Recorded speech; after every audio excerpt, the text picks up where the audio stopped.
Some North Dakota passengers are noticing the FAA's move to reduce flights during the government shutdown.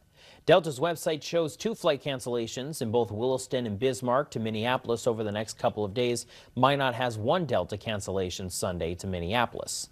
Those flying United are unaffected for now, but passengers should keep track of their flight status. Good evening, I'm Michael Anthony, and thanks for tuning in.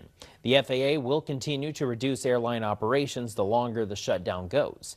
On Thursday, U.S. Transportation Secretary Sean Duffy says the reductions are necessary to address the strain on air traffic controllers who are working without a paycheck.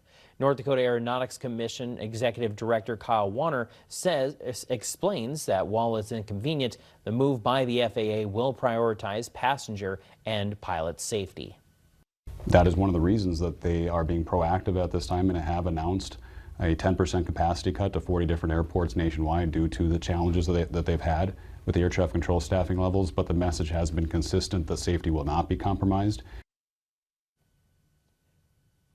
Right now, the reduction stands at around 4%, which will rise to 6 on Tuesday, 8 on Thursday, and 10 on Friday.